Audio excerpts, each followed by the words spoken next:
وعلى آله وصحبه ومن والاه، وبعد. إخواني، هذا لقاء جديد نلتقي فيه في هذا المكان المبارك حول سنة النبي صلى الله عليه وسلم، وقد شرعنا في كتاب جديد من الكتب التي سطرها البخاري في صحيحه، باب تفسير القرآن، واليوم هو الدرس الرابع من هذا الكتاب. نعم. بسم الله والحمد لله والصلاة والسلام على رسول الله.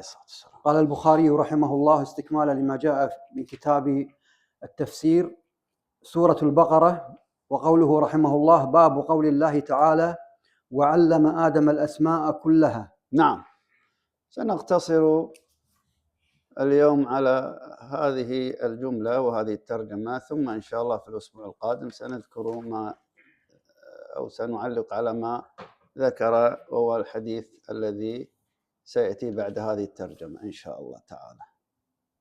وعلم، قال باب قول الله تعالى: وعلم آدم الأسماء كلها، من سورة البقرة. سورة البقرة جاء فيها نصوص صحيحة من البخاري ومسلم وغيرهما، كما في حديث أبي هريرة عن فضل هذه السورة العظيمة سورة البقرة.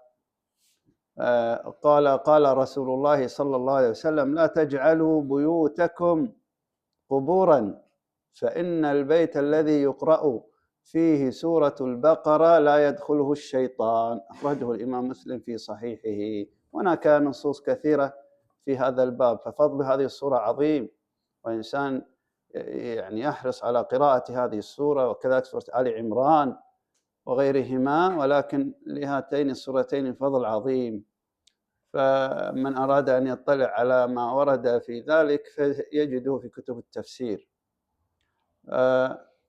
قال عز من قائل: وعلم آدم الأسماء كلها. هذه سورة مكية، سورة البقرة سورة مكية أو مدنية؟ مدنية.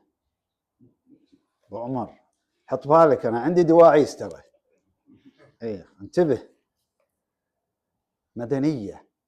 طيب، كيف تعرف المدني من المكي؟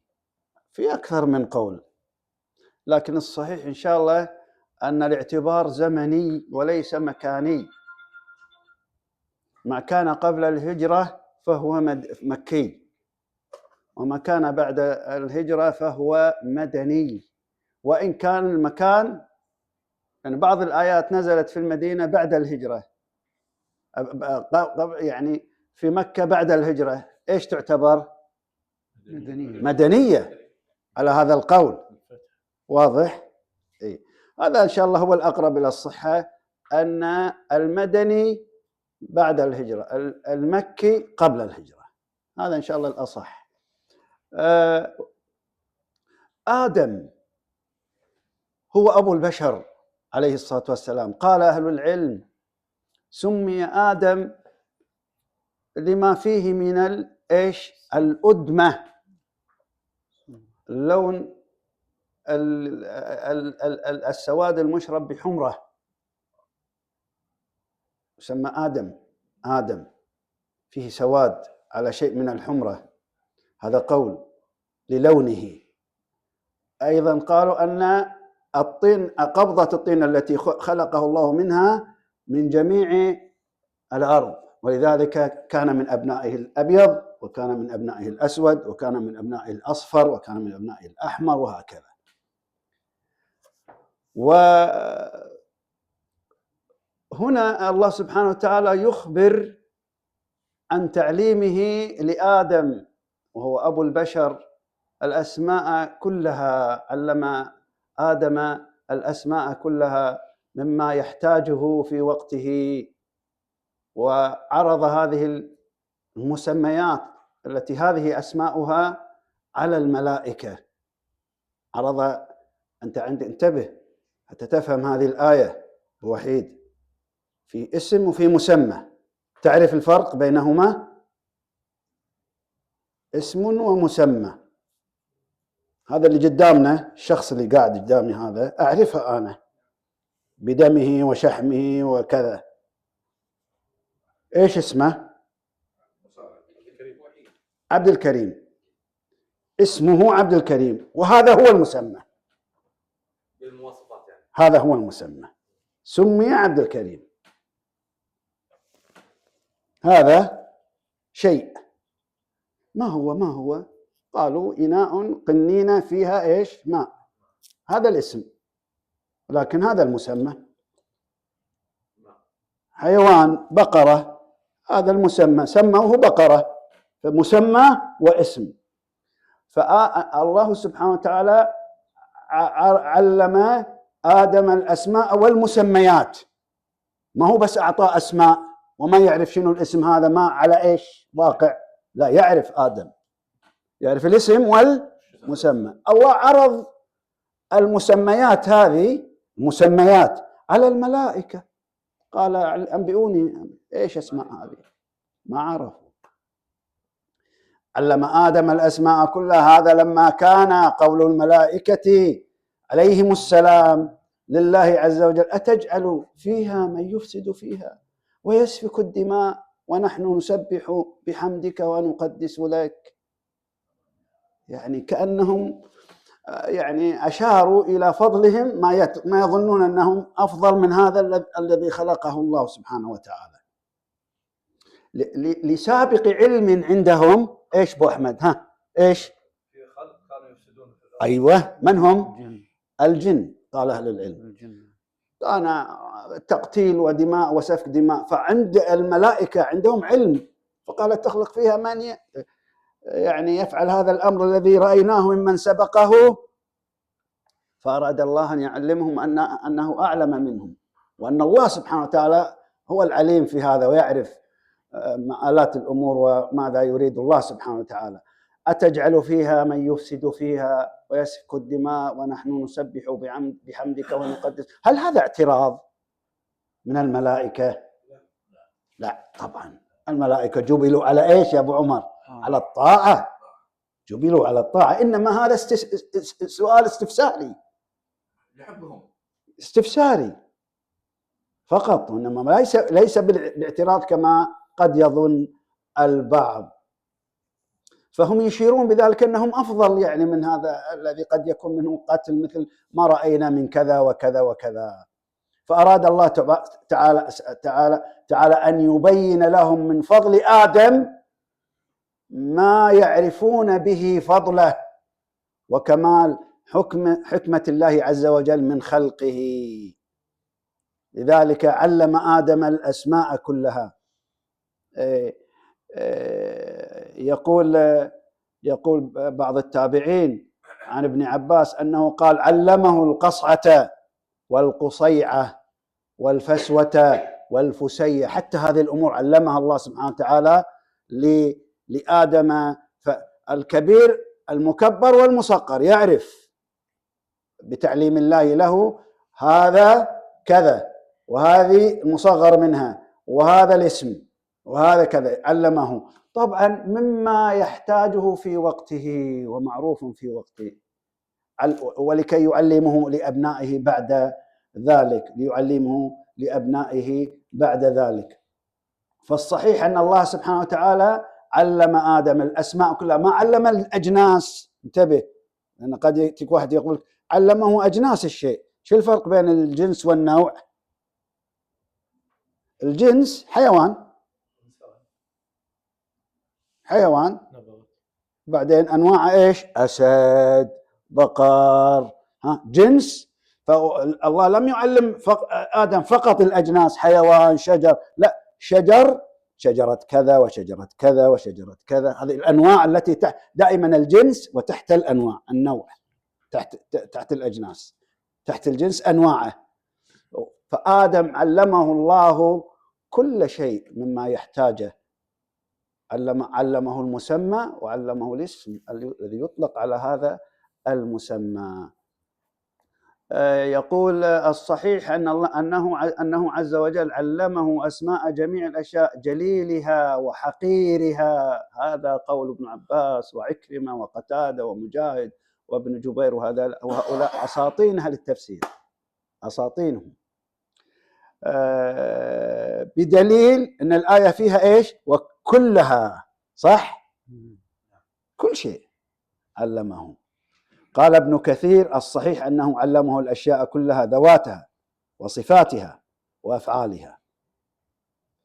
فطيب، اللغة التي تكلم فيها آدم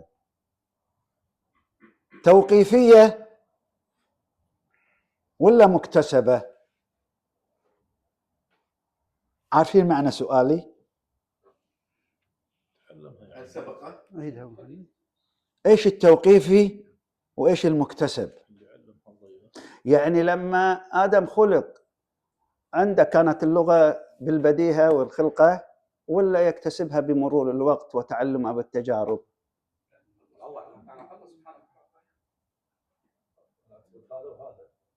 ها؟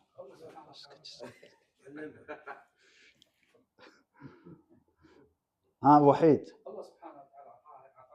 علم كل اللغة، كل الكلام والألفاظ، كل شيء، الألفاظ كلغة، ولا بحياته اكتسب؟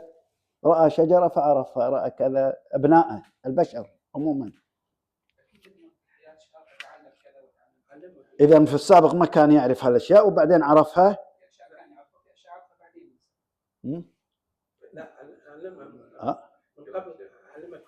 كل شيء. وأنت هو على كل، بعض أهل العلم قال ذلك وبعض العلم قال لا.